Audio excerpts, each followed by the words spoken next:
अनंत गोविंद नामोच्चारण भेषजात नश्यन्ति सकला रोगाः सत्यं सत्यं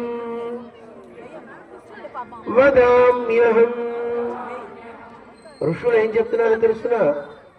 మేము సత్యం చెప్తున్నాం, సత్యం చెప్తున్నాం. ఏమిటి సత్యం? రోగగ్రస్తుడు కానివాడు ఈ లోకంలో ఎవడు ఉండడు. తినే పదార్థాలు అటువంటివి.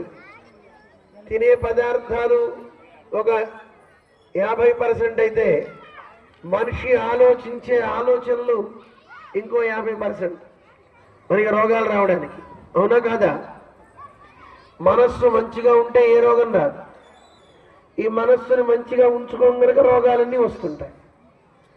అందుకే మందుతో పాటు ఈ మంత్రాన్ని కూడా చెప్పండి అంటారు.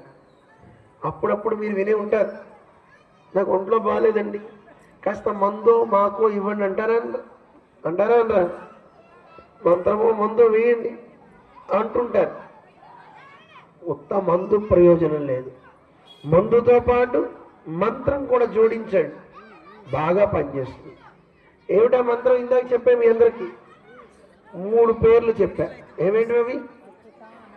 అచ్యుత, రెండోది అమ్మో బాగానే గుర్తుపెట్టుకున్నారే, అనంత, మూడోది గోవింద.